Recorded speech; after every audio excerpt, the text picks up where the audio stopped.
All right, so here we go. Section 12.1.1 is on trigonometric ratios. So this is our unit on trigonometry. And even though sometimes the word trigonometry sounds very mathematical, maybe a little intimidating, it's the study of the measurement of triangles. We've been studying triangles all year in geometry, right? So this is nothing new. Don't let this intimidate you whatsoever. We use trigonometry to find the measurements of sides and angles of triangles. All right, so before we introduce the three basic trig ratios, we need to make sure that we understand a couple terms. Opposite side, adjacent side, and then I think one that we already know is hypotenuse. So we're going to use the triangle ABC to make sure we understand these. The opposite side and the adjacent side, they can change depending on which angle you start from. So let me show you. If we start from angle A down here, then the opposite side would be side A, across the triangle from the angle, right? But if we started from angle B up here, then the opposite side would be side B, still across the triangle from the angle, but a different side altogether, right? Now the adjacent side, the word adjacent, if you look it up, means next to. So we're looking for the side next to the angle. Let's say we start at angle A, right there. Well, there's a bit of a problem here. There are two sides next to angle A, right? Side B is next to angle A, and side C is next to angle A. But what do we know side C is? The hypotenuse. And the hypotenuse is the hypotenuse is the hypotenuse is the hypotenuse. It's nothing but the hypotenuse. So the adjacent side to angle A, side B, because it's next to angle A. If we started from angle B up here, the adjacent side, again, not the hypotenuse, the adjacent side, side A.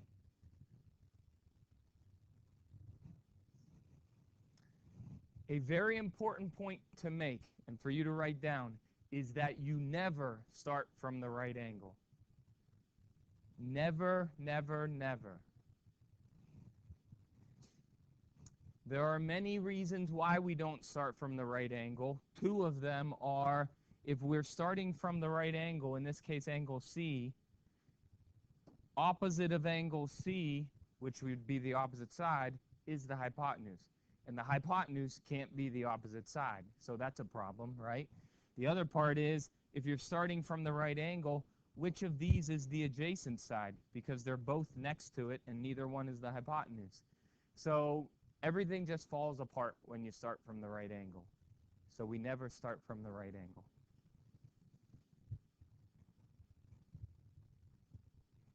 All right, these are the three basic trig ratios: sine, cosine, and tangent.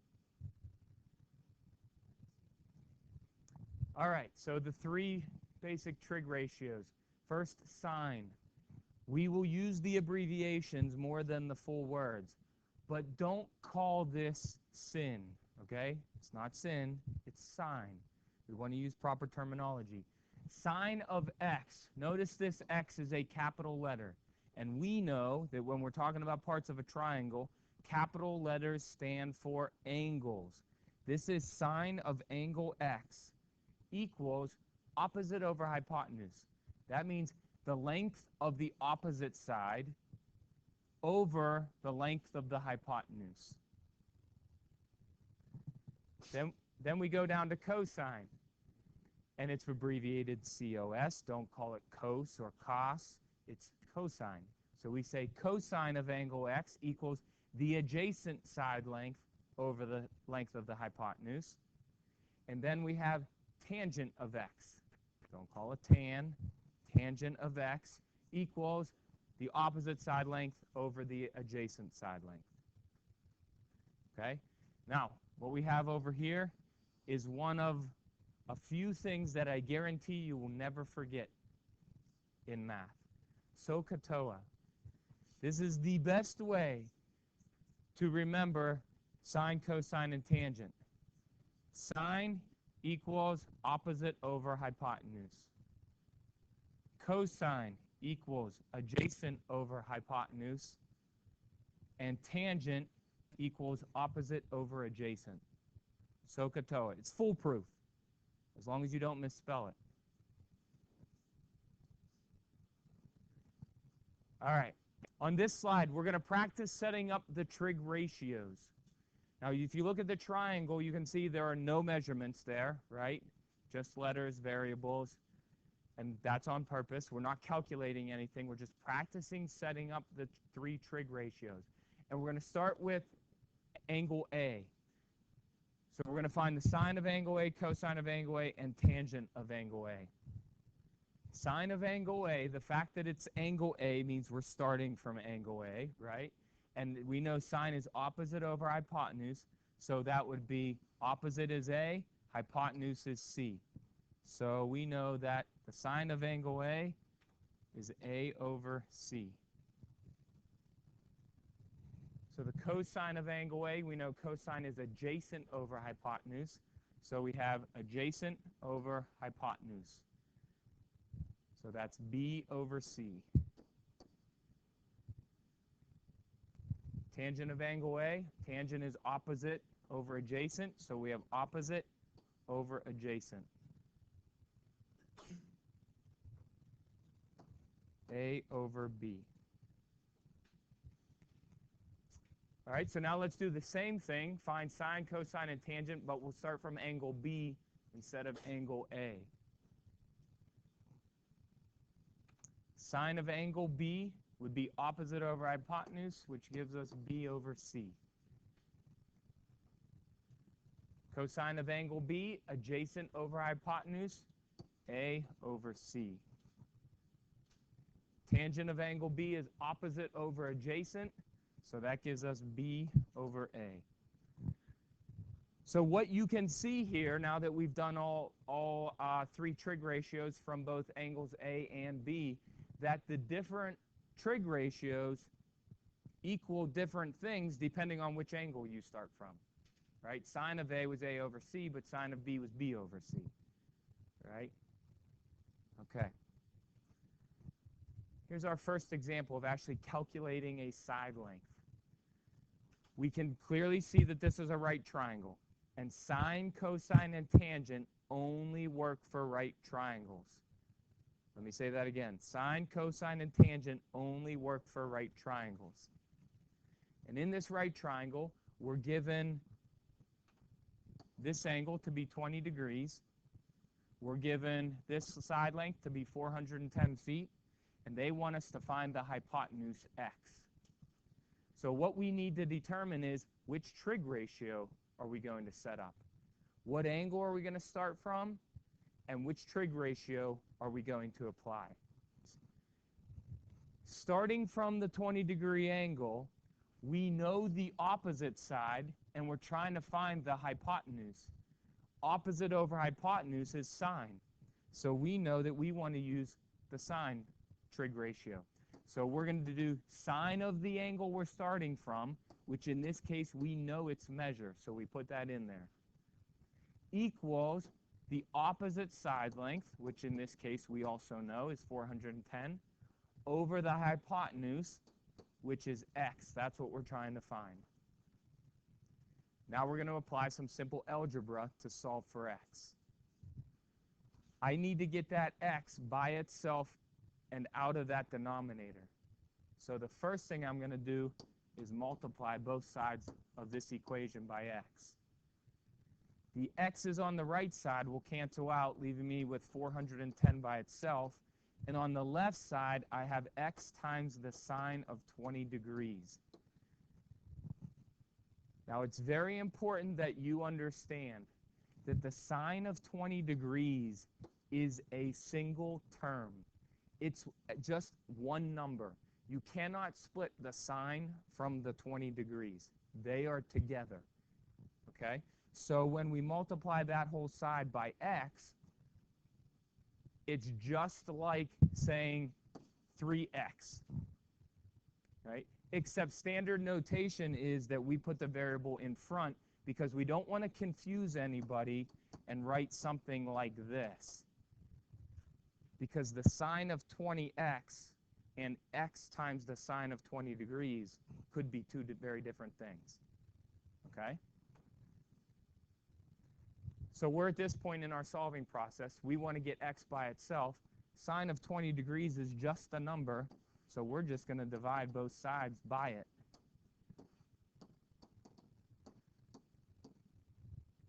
Those cancel each other out, finally leaving me with x by itself. And now I can plug this into my calculator. All right, something very important that you need to know about your calculator. Hit the mode button, and you get this screen to pop up. Go down to where it says radian or rad and degree. Make sure that your calculator is always set to degree mode.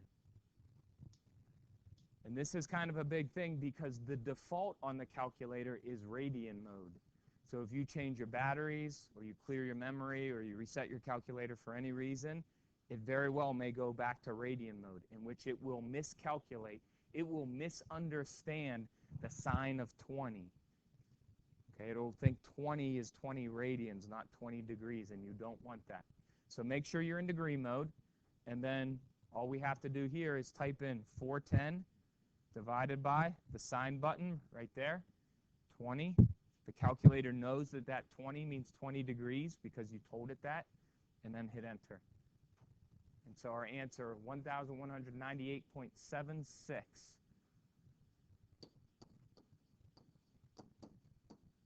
And we're in feet here.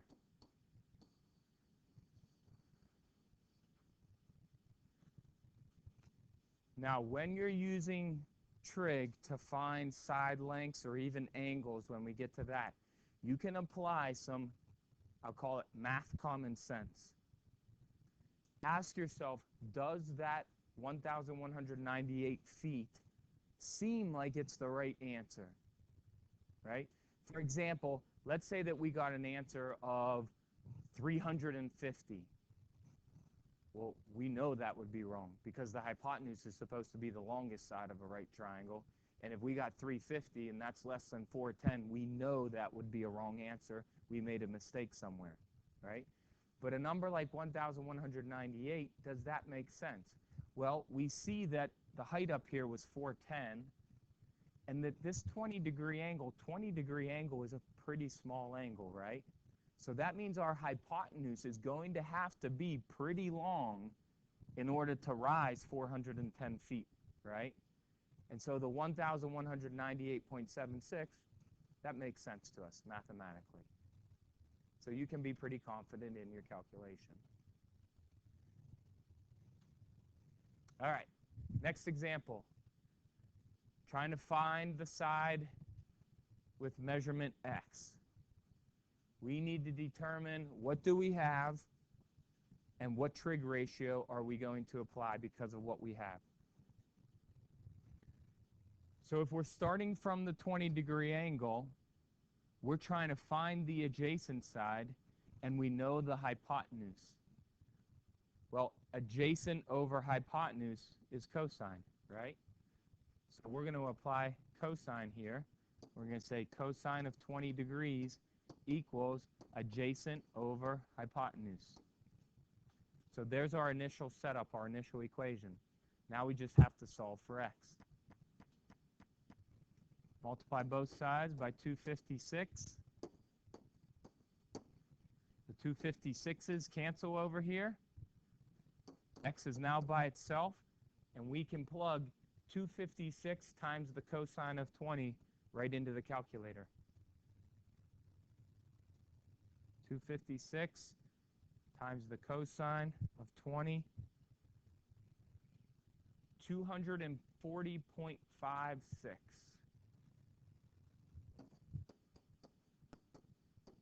And we're in feet. And I ask myself, does this make sense? And the answer is, yeah, it does. Because the hypotenuse is 256. I need to be smaller than that, and I am. This is a 20-degree angle, which isn't very big. So the difference between the horizontal base and the inclined hypotenuse should not be some huge difference. And it's not. So mathematically, it makes sense.